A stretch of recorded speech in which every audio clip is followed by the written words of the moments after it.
Welcome to our first ever CreakyKitchen Friendsgiving Feast. Here at the Global Healthy Living Foundation, we have the mission to improve the quality of life for people living with chronic disease. And tonight we're hoping to do just that, come together as a community and bring some joy as we kick off this holiday season that's looking quite different than our past ones. Many of us are still really isolating strictly, and we know it's a lonely time. So we wanted to come together as a CreakyJoints family in our homes for a night of fun and just pure relaxation. We'll cook alongside Chef Chantelle and hear from members of our community later in the evening. This is our first CreakyKitchen event, so stick with us while we work out the tech and the cooking, and it'll be lots of fun.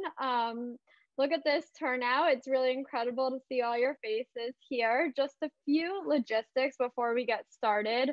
So everyone should be on mute, and you're able to submit questions or comments in the chat box at the bottom of the screen. We'll be looking at it throughout the night, so we encourage you to participate there. We also encourage you to keep your cameras on and cook alongside us tonight. If you haven't already received Chantelle's recipe, I'll put it in the chat box for you. And I'd also recommend using speaker view, which you can adjust in the top right corner, or next to Chantelle's video when she starts speaking, you can use the three little dots and pin her video so you can see her, because she'll be guiding us through the recipe. And let me tell you, it looks delicious.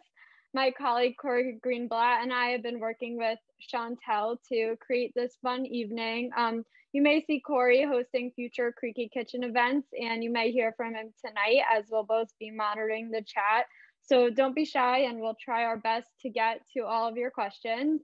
So without further ado, I'd like to turn it over to Chef Chantelle, our host for this evening. Chantelle really is the star of this evening and made this event possible. So thank you, Chantelle, and let's get cooking. Hey guys, I am totally Zoom illiterate, so I don't know how to make it look like I'm bigger, but I'm just a little thing in the corner. Oh well. Anyway, thank you so much, everybody, for coming into our kitchens. This is our first event and the first episode of CreakyKitchen, and we're really excited. I've never had this many people in my kitchen before, so pardon the clutter.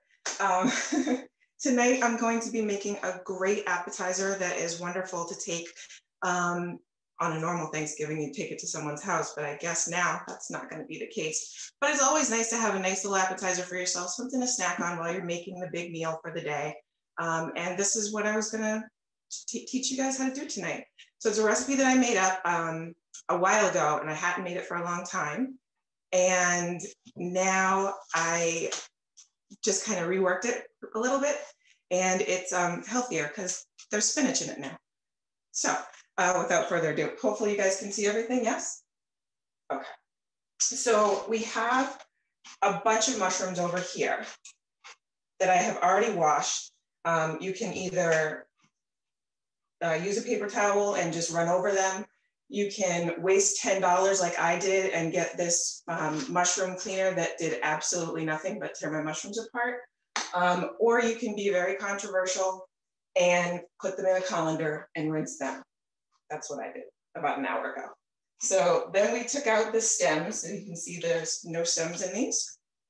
And the stems are here. They're going to be part of our filling.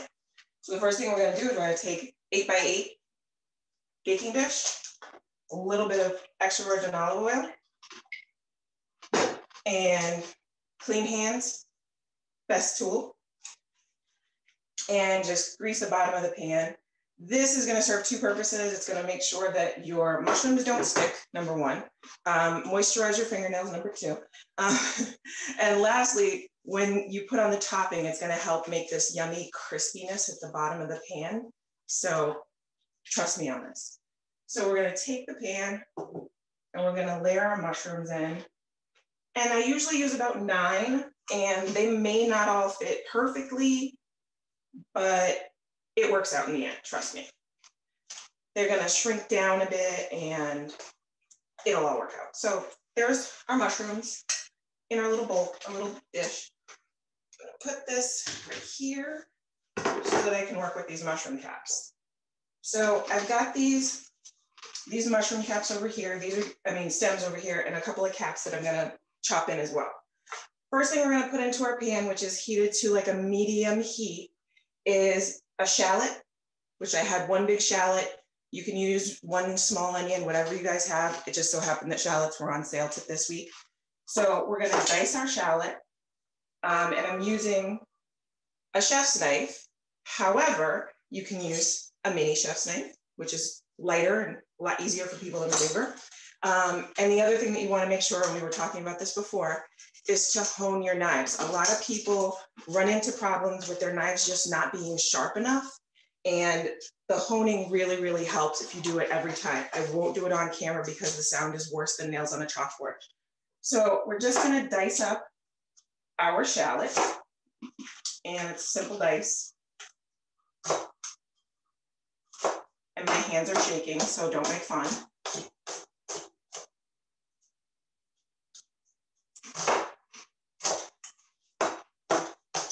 Shaking from nerves, because I've never done this on camera before. And I'm tossing these into a little ramekin because that looks like they would do that on TV, so that's what we're doing here. And then we're going to also go with 2 cloves of garlic. I already squidged one through this, another unitasker that I don't really like. It's a garlic press. You throw your garlic in there, you squidge it, and it comes out fine. I'm not the biggest fan of it, but it works. If that's what works for you and you don't like dicing or mincing up garlic, go for it. I'm going to take this olive oil, 1, 2, 3, 4, 10 turns of the pan. I have a speed pour on mine for a reason. Ooh, pan's a little bit warm. So we're going to give it a second to cool down. So what I'm going to do with this garlic, while this pan cools down in my hand, I'm going to use a rasp to grate the garlic because it's going to make it fine enough that it'll make it fine enough that it'll kind of just disappear into the recipe. So I'm going to go ahead and add my shallot and give those a spin. Turn down my heat a little. And they're going to jump and they're going to pop and things like that. And then I'm going to, with this rasp, I'm just going to grate my garlic. And it really comes out like a fine paste. So it just melts away. It's great. See that? Pretty cool. So our shallots are going a little bit too fast, and that's okay. What we're going to do to slow them down is throw in these mushroom caps. I keep saying caps. We're just going to roughly chop these because they're going to become a filling anyway. So it's not like they have to look super pretty. They're going to get covered in loads of breadcrumbs and cheese and deliciousness. So let's throw these in. Mushrooms soak up a lot of oil. That's why we added a couple extra turns of oil to the pan. And stir. And what we're looking for these mushrooms to do is give up a bit of their liquid. Happen to have a couple more caps, so let's just dice those in too.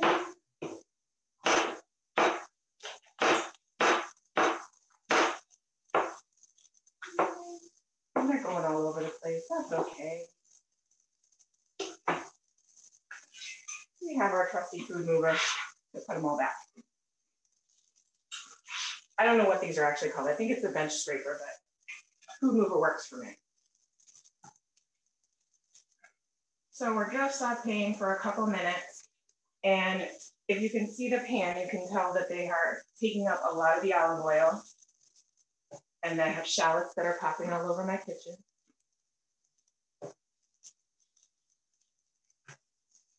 But they're just gonna hang out over there for a second. We're gonna turn our attention really quickly to our topping, which is going to be Parmesan and panko. 50-50. And I go with about a 1/4 cup of each.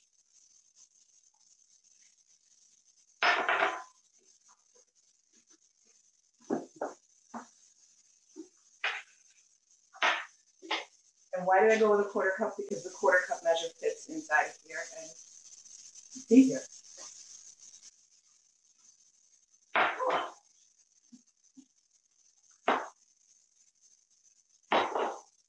So back to our gorgeous mushrooms. They are releasing some of their liquid into the pan. They smell amazing. Andre, do they smell amazing? Yes. There you go. That's all I needed. Perfect. And then I'm going to add in the garlic. 1 clove. That's 2 cloves. And we're going to get this moving. So the garlic we only want to let go for a very short period of time because once you burn garlic, there goes the whole meal. So we're not going to do that. Like I said, these mushrooms are giving up a bit of their liquid, and to help everything along the way, a little bit of salt. Now, I salt every layer, so you might think I'm using a ton of salt, but I'm actually not.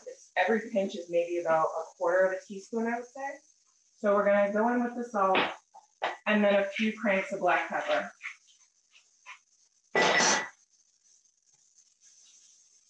Anybody who's ever been to a certain restaurant in the south end of Boston knows exactly where that peppermint came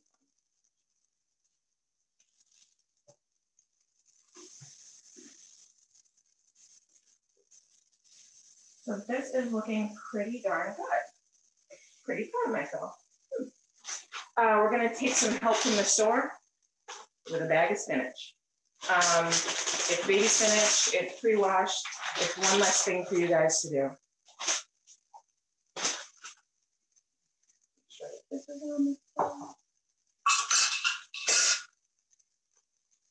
And of course, we clean as we go.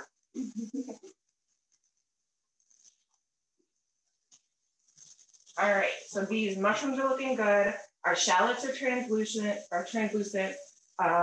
The smell of garlic is just phenomenal. At this point, if you wanted to, you could add some herbs. You could add in some thyme. You could add in some rosemary, whatever your favorite single herb is. I wouldn't do multiple just because it can get a bit overwhelming and muddle the flavor, but if you wanted to add an herb at this time, you could. I was gonna add rosemary, but the rosemary plant that I had didn't make it. So RIP to that rosemary plant. So next step, we're gonna take our baby spinach and we're gonna wilt it down in this pan. The reason we use the 10-inch pan is because this is going to fill the whole pan.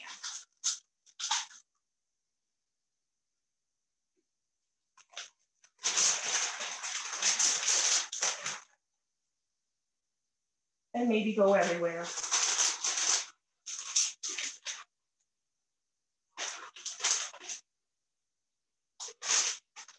So see, now this recipe just got healthy, just like that. And we're gonna wilt this down. It'll take very little time. And then we're gonna add something to make it a little bit more luscious than just mushrooms and garlic and shallot and salt and pepper. And if you guys have seen the recipe, which I'm sure they put in the chat, you know what it is. You know what's about to happen. So we are wilting, we are wilting. This is our topping. Let me put this over here, just so that you guys can see it.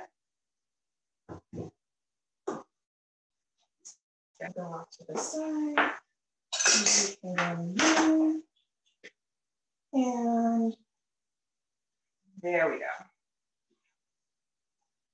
So wilting is just the process of basically incorporating the hot filling over the spinach, and it's going to wilt and it's going to give up some of its liquid as well. All this is good. I have a feeling I'm going to forget something.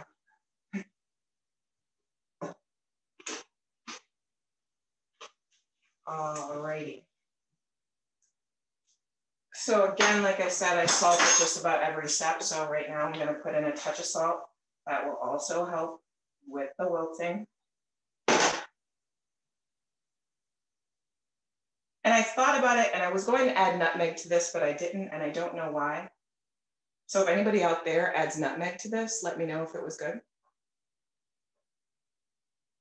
I don't know why, I just feel like it's holiday-ish, it would be good. All right, so what I'm gonna do now is turn off the heat completely. And there's gonna be enough heat in the pan to melt the lusciousness that is mascarpone cheese. And I should have an exact measurement, but what I have is a big spoon. And I know how much of this big spoon should go in there. So work with me on this. 1 big spoon, maybe a little bit more. Yeah, a little bit more. A little bit more. All right. So I'm just gonna melt this mascarpone in, and then to kind of give the filling a little bit more structure, I'm gonna put in a little bit of those panko breadcrumbs, just to kind of make sure that it stays tightened up when I put it into the mushrooms and then into the oven. So as you can see, this is melting down. It is luscious. It looks really good. I could eat it just like this, but I shouldn't. And this is just a couple teaspoons, maybe a tablespoon of panko. I really hope my rheumatologist isn't watching this because he told me I needed to watch my calories and fat and stuff. So hope you're not watching.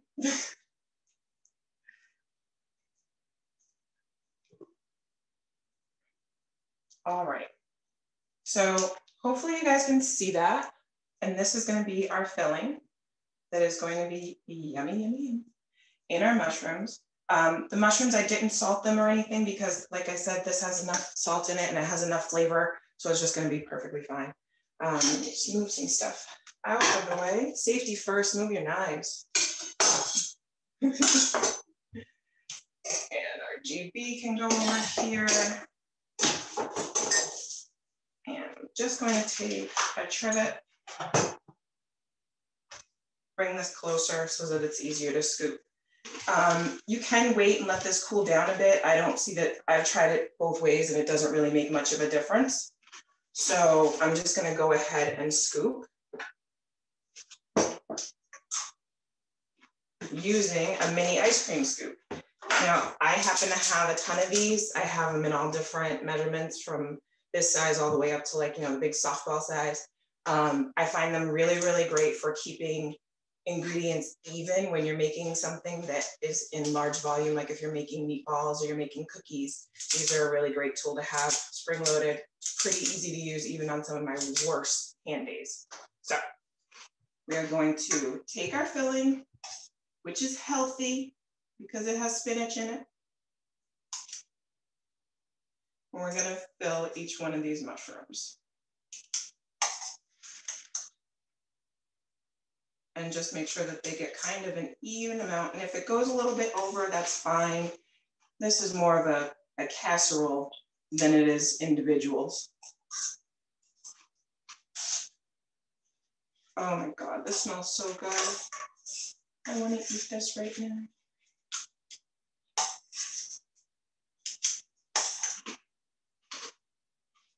Perfection. And I do have a little bit left over. So I'm going to probably just scatter it in about on top of these because, again, the mushrooms will wilt down. This will wilt down a little bit more. So all the more the merrier. All right. Oh my God, that's so good. You should taste it. It's really good. You, my husband, the one that's sitting over there. Now we have our topping, which is our panko and parm. Just fluff it up. They're just about the same texture when you get the grated parm, so they kind of meld into each other. And you just want to pile this on. Now, remember at the beginning I said that the oil serves two purposes, the oil on the bottom of the pan. It's going to make these yummy Parmesan crispiness at the bottom that, oh, it's almost like it's like a dessert for the appetizer. It's yummy.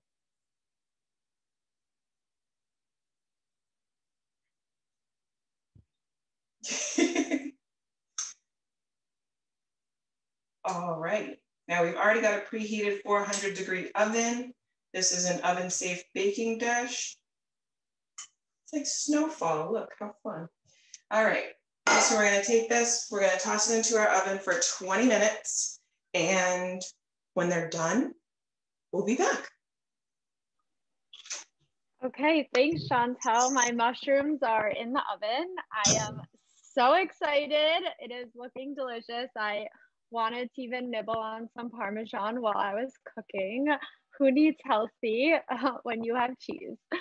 Okay, so while we wait for all our food to cook, I'd like to introduce some members of our community who want to share their Thanksgiving meal, cooking tips, and how they're adjusting plans during this pandemic. Everyone else joining tonight, we'd still love to hear from you also. So you know where the chat box is. Let us know your favorite Thanksgiving food, any cooking tips you have, and how you may be celebrating this year. So we'll kick it off with Amy, who's part of our GHLF team behind the scenes tonight, making sure all our tech goes smoothly. So Amy, what can you share with us tonight? Thanks, Zoe. So as you heard, I'm part of the tech team here at GHLF. Unfortunately, I wasn't able to cook along because I was manning the waiting room and helping everyone out tonight. But I cannot wait to make those spinach mushrooms because they sound amazing and I wish I could smell it. One of my favorite Thanksgiving appetizers are cranberry and brie bites. They kind of combine a nice sweet and salty mix. And this Thanksgiving, I won't be seeing my family in person, but my mom and I already made a plan to get on a Zoom call and cook together in the morning. So very much looking forward to that. Awesome. Zoom is definitely becoming the new in-person. Even here tonight, it feels like you all are sitting here in my kitchen with me. It's really nice. Next up, we have a member from our COVID Leadership Council. Daniel, would you like to share with us? Sure. Hi, everybody. Happy holidays. I didn't get to the grocery store, but I'm enjoying watching this. It's like my own private Food Network show watching right now. My favorite memories about Thanksgiving, I was born in Mexico. So in Mexico, we don't celebrate Thanksgiving. And I didn't celebrate Thanksgiving for the first time until I was actually 21 with my first boyfriend. Because before then, we would travel to Mexico every year for the holidays. And I thought everybody celebrated Thanksgiving with turkey tamales. It was the only time of the year that we use turkey in the tamales. Usually it's pork or chicken or beef. But the first time I got invited to Thanksgiving at my boyfriend's house, I was expecting turkey tamales, and then they come out with the whole turkey, and I had no idea what I was supposed to do with that. So it's really weird. But my favorite memory of that, my mom passed away earlier this year, but she definitely left a memory of helping her make the tamales for Thanksgiving dinner. And so one day I will learn to make tamales on my own and share that with you guys. But that's my best memory. Thank you. Okay, Daniel, when you learn how to make those, we have to have you back on CreakyKitchen to share with us because that sounds delicious. We will make turkey tamales for everybody. Amazing. Next, we'll hear from another leader in our community, Ashley. Oh, hi, I'm Ashley. A lot of people might know me from my Twitter handle, PSA Mermaid. So hi, everybody. And if you don't, hi, I'm Ashley. I don't, as a whole, my family and I don't really, I don't want to say celebrate, but we actually don't do a whole lot of Thanksgiving, just because none of us are huge fans of the traditional Thanksgiving food. And I'm pretty much vegetarian at this point, leaning more towards vegan. So with every day, I'm getting more and more. So one of the things, though, that I absolutely love about Thanksgiving, and this sounds so crazy, but I love macaroni and cheese. My mom will do like the breadcrumb topping and all that. So that was probably my favorite thing to eat at Thanksgiving. And my favorite memory of a Thanksgiving is when I was younger, this happened. So 9/11 happened in September, And Thanksgiving came a couple of months later. And for whatever reason, we needed to go to Houston. I think it was for work for my dad or something like that. So we all kind of tagged along, and we were literally the only people in this massive hotel because no one was traveling at that point. So the hotel staff actually wound up cooking us tons of food.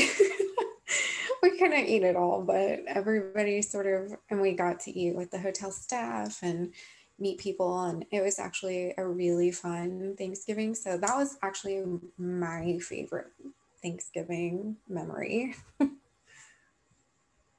You know, I think that the best memories come from the most unexpected places, and your story sort of brings hope for this year. And we're all adjusting to this new normal, newest normal, whatever you want to call it. And we can all find new memories. And like you said, your best memory was this unexpected place. And I'm looking forward to that this year, how I can find joy in this Thanksgiving and tonight in this Friendsgiving and just staying in touch with loved ones. Yep. So thanks for sharing, Ashley. Thanks, Zoe. Okay, so next up, we'll hear from Esteban, another member of our GHLF team. Hello, everybody. It's awesome to be a part of such a great uplifting event. And my favorite meal that my mother and grandmother always make for Thanksgiving is a Puerto Rican version of stuffing. It is pernil, which is roasted pork with fried plantains, and it's all mashed up and just pretty much combined, and then you bake it for a little bit till it turns nice and crispy and brown. You add some milk to make sure that, well, the secret tip is that you add milk because it keeps it really, really moist. And no, it's not exactly mofongo. I wish that we had mofongo on Thanksgiving too. That would be amazing, but it's not exactly that. It's really hard to explain. It's such a unique flavor. She just seasons it with love and affection, and sometimes she puts it in the turkey. It really just depends on the year and whether she took 10 hours to cook or 8 hours to cook, because that extra labor of stuffing it in the actual turkey, it takes a while. You got to sew it all up. But it is incredible. And every single year I make sure to have it first so that I have enough room, so that I eat enough of it, because it's the most amazing thing in the world. Sounds delicious. Thank you for sharing. Next up, you may have seen her art, but she's here tonight to talk about cooking. Jennifer Walker, are you on? Yes, I'm here. You can hear me? Yeah. Okay. So, hi everybody. So, I love cooking. I think it's really creative. It's a really great way to sort of express your love and all of those things. So there are several things that I have adopted over the last couple of years to make sure that Thanksgiving really kind of becomes my own. So several years ago, I kind of stopped living up to other people's standards that said I had to have Thanksgiving for lunch and on other people's timelines. I actually go based on like what my body needs. So if that means Thanksgiving is in the evening, that's what we do.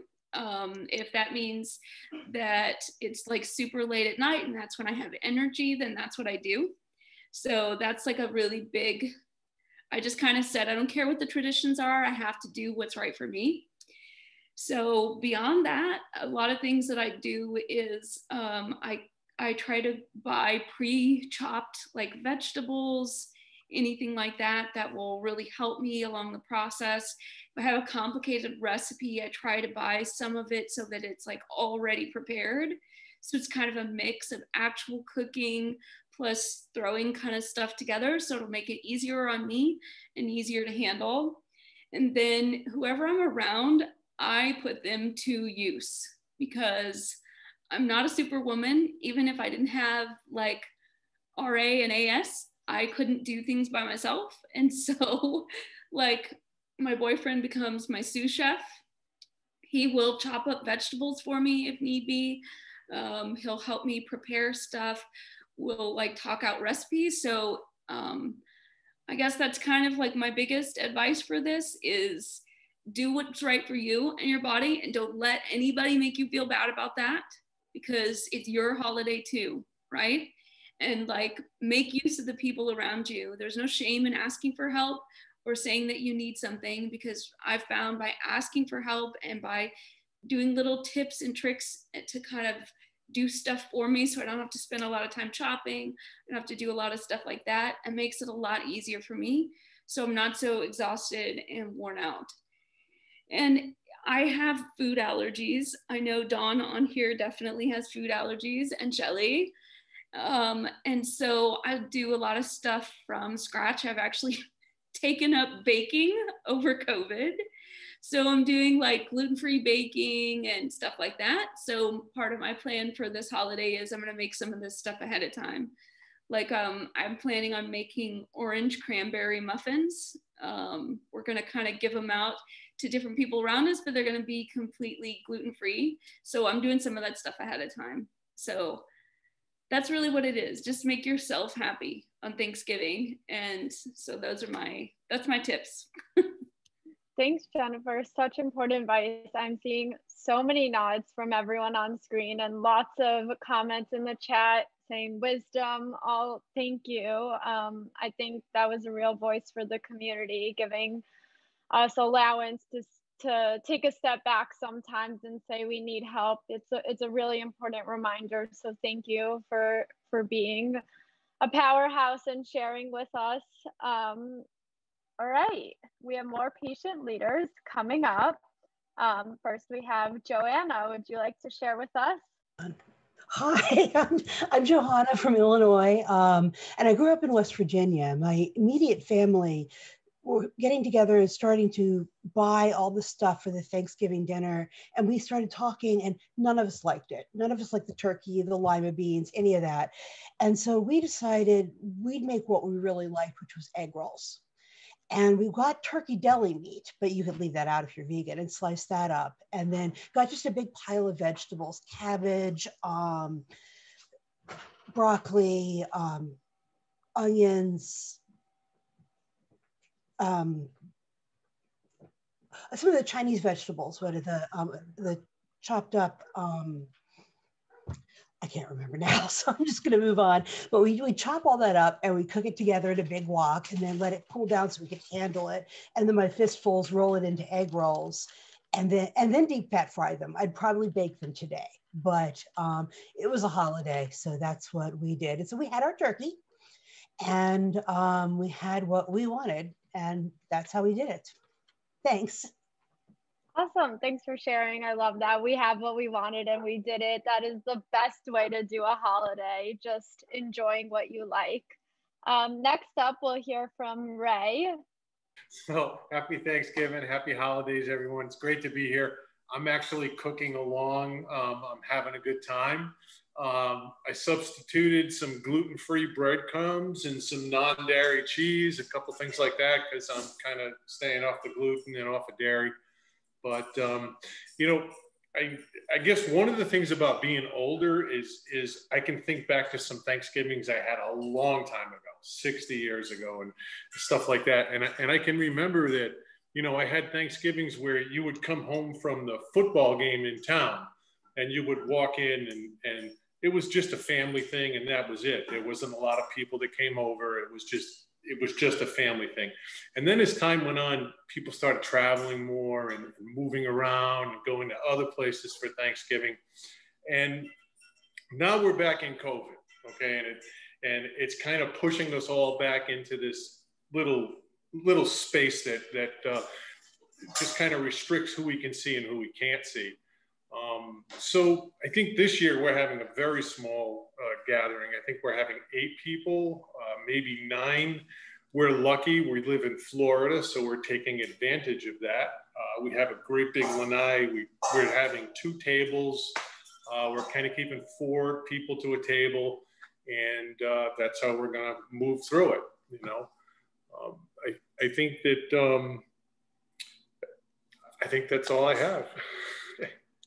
No, that's awesome. I'm glad to hear about your plans to go outdoors. I'm so jealous. Here in New Jersey, it dropped to 30 degrees Fahrenheit today. So I pulled out the big winter coat for the dog walk this morning, and does not look like we could have Thanksgiving outdoors. So I hope you and yours enjoy. Thank you very much. Thanks, Sarah. Next up, we have Diane. Are you on with us tonight? Yes, I'm here. Can you hear me? Oh, in a chef's hat. Yes, yes, here. okay. And you look awesome. I'm gonna piggyback off of Ray being in the older group. And things like back in the days, as he was saying, there was a few people, and as with the family grew, we grew. And now I have 6 grandkids, 2 grown sons. Both my parents are 86 years old, and I've been married for 25 years. So now I have an extended family from New Orleans. So Thanksgiving in the last 25 years has been a big event for us. And everybody actually comes to our house. We're in Maryland, and the people from New Orleans come visit us every year. We usually start our day off on Thanksgiving. We've been doing this since the 60s. We go out with my father. He used to take us out.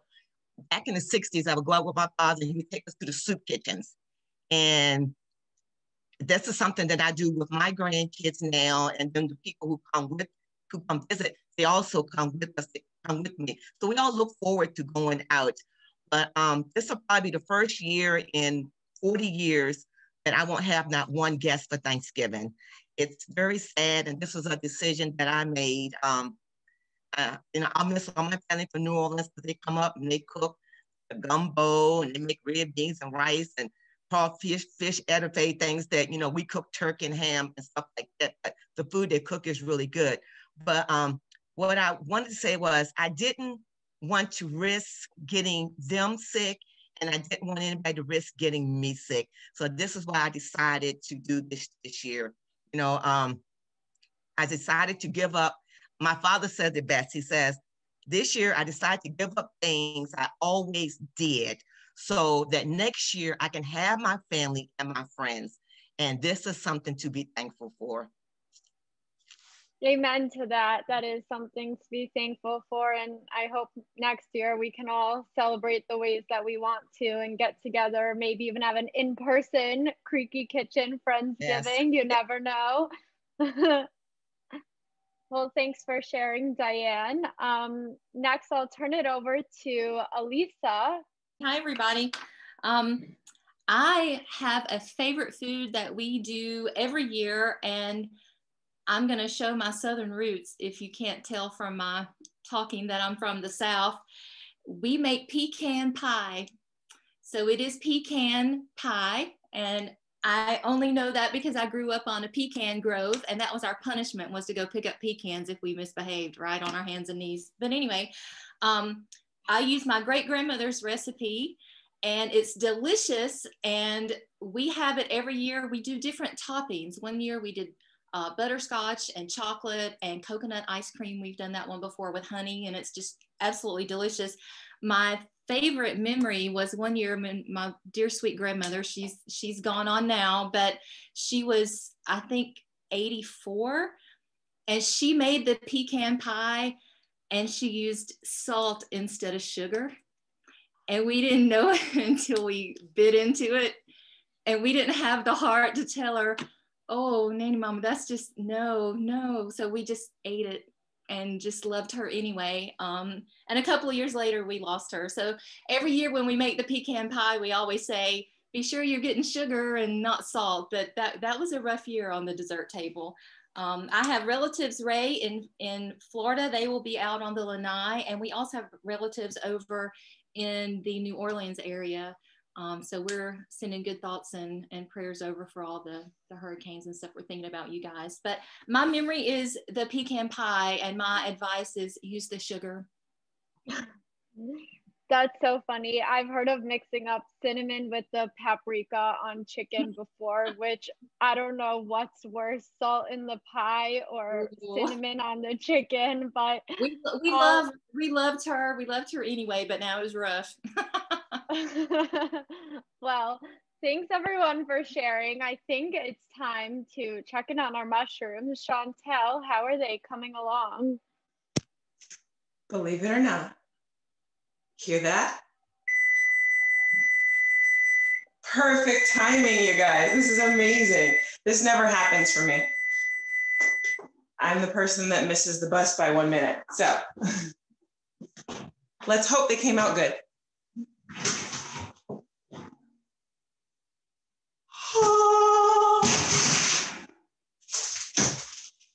I think they came out good. Can you guys see them? They are golden brown and delicious, and I'm really excited. So yeah, there's our spinach stuffed mushrooms. Nice golden brown, delicious on the top. There is a lovely crispiness at the bottom. Like I said, that olive oil is really helpful for that. And I'm going to let these cool for a couple minutes because they are rocket hot. And I already have my dinner, which is in the other pot that's off camera on the stove. So we're gonna have our mushrooms as an appetizer and a lovely Sunday sauce for dinner. I think that's it. Thanks, Chantelle. If anybody that cooked along wants to show their recipe, now would be the time. Corey, Ray, mine look absolutely delicious. Well, thank you, Chantelle, and thank you, everyone. It's so great to have you on tonight and just be together as a CreakyJoints Global Healthy Living Foundation family. This was our first Creaky Kitchen event. If you guys have ideas, I know I saw a ton of excellent ones in the chat, and based on all the comments tonight, it seems like many of you have delicious recipes that you could share with us. So you could email us. My email is zrothblatt, that's zrothblatt@ghlf.org, or you can visit us at creakyjoints.org/creakykitchen to get some more information there. We're really looking to have more events with you guys. This one was so much fun, and thanks to everyone who came on and shared tonight. I know it's sometimes scary to talk to a computer in a room full of people, but we really appreciate hearing all your voices. And thanks to Corey for putting together this event, Amy for the tech, and most of all, Chantelle for hosting this delicious night full of amazing food. I can't wait to eat. Good night, everyone.